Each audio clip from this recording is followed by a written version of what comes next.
39 అంటే సంతానం, 49 అంటే సంతోషం. 39 ఆంధ్రప్రదేశ్ తెలంగాణ. గురిగింజ కింద నలుపు నలుపు అడిగి తెలియదు. నా నలుపేటో నేను చెప్పాను, నువ్వు చెప్పగలవా? ట్రోల్ చేసే ముందు చెప్పడానికి కూడా దమ్ము ధైర్యం. నేను పలానాది వాడు శ్రీనివాస్ అన్న, నేను నీ గురించి విమర్శించాను, నా కుటుంబ చరిత్ర ఇది, నా కుటుంబంలో ఇన్ని సమస్యలు ఉన్నాయి, ఇదిగో నేను చెప్తున్నాను. నేను దమ్ముంటే అడిగి చెప్పమనండి, ఒక్కడికి స్టేట్లో ఒక్కడికి రమ్మనండి ముందుకి. నేను వచ్చా.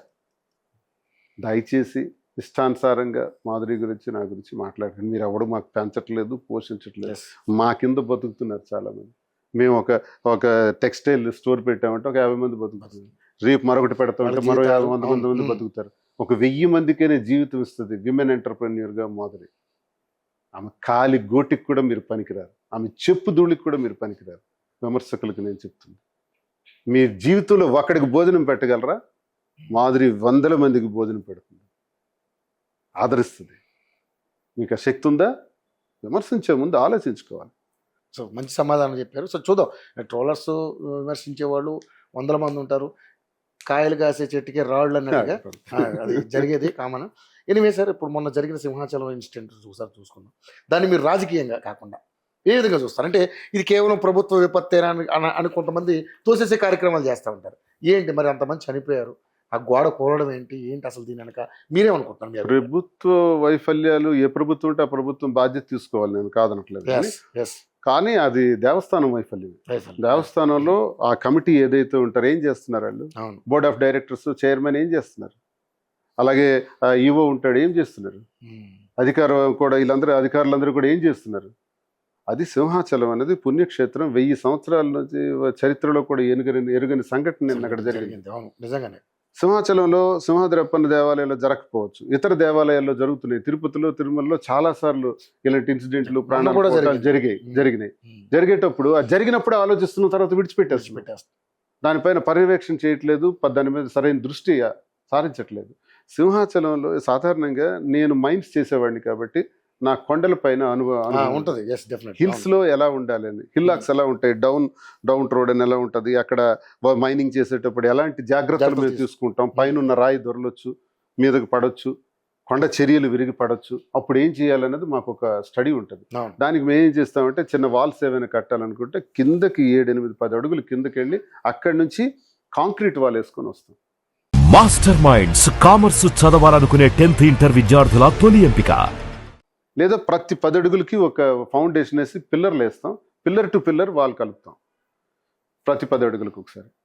ఆ పిల్లర్స్ వేసారా? కనీసం ఎవడైనా మట్టి గోడ కడతాడా? అందులో ఫాల్స్ బ్రిక్స్ కడతారా? ఫాల్స్ బ్రిక్స్ తోటి నిలబడుతుందా? అది దానికి స్ట్రెంగ్త్ ఉంటుందా? అది ఎప్పుడు స్ట్రెంగ్త్ ఉంటుంది? కింద ఫౌండేషన్ బాగుండి, పిల్లర్స్ ఉండి, కాంక్రీట్ స్ట్రక్చర్ మధ్యలో ఫాల్స్ బ్రిక్స్ కి స్ట్రెంగ్త్ వస్తుంది.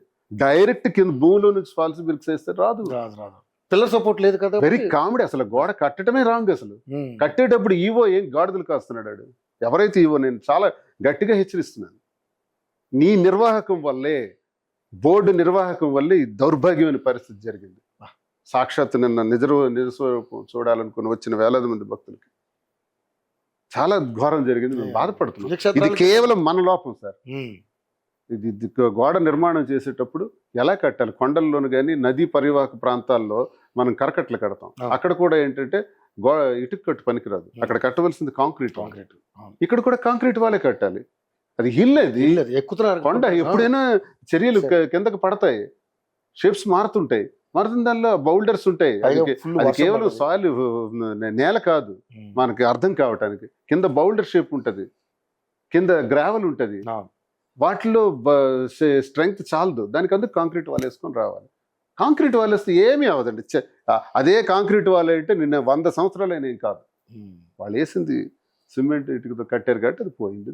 కేవలం ఈ దుర్ఘటన జరగడానికి కారణం ఈ టెంపుల్ తాలూకా టీం ఎవరైతే ఉంటారో, బాడీ.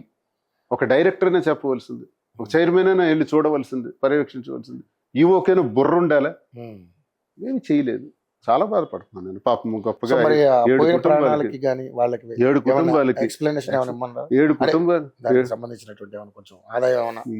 కుటుంబాలకు కూడా చాలా అన్యాయం జరిగింది. నా ప్రగాఢ సానుభూతిని నిన్నే తెలియజేస్తాను, ఇప్పుడు కూడా చెప్తున్నాను. ఆ కుటుంబాలకి ప్రభుత్వం ఆర్థికంగా 25 లక్షలు ఇది చాలదు. అది ₹1 కోటి చొప్పున ఇవ్వాలి, ఉద్యోగాలు కూడా ఇవ్వాలి.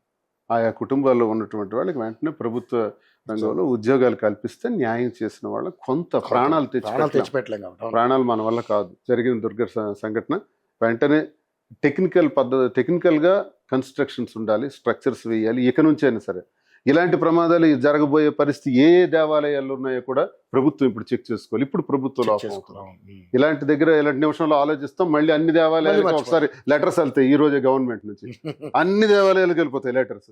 ప్రతి దేవాలయం దగ్గరికి వెళ్ళి అధికారి గోడ చెక్ చేస్తాడు. ఈ రోజు నువ్వు గోడే చెక్ చేస్తున్నావు, స్టెప్స్ చెక్ చేయి, బోర్స్ చెక్ చేయి, ఆ లోపల ఉన్నటువంటి స్ట్రక్చర్స్ అన్ని కూడా ఒకసారి చెక్ చేయాలి. అది అక్కడ ప్రమాదం జరుగుతుంది, అవన్నీ పడుతుంటాయి, అవన్నీ చెక్ చేయాలి, అన్ని చెక్ చేయాలి. నీ బాధ్యత అది.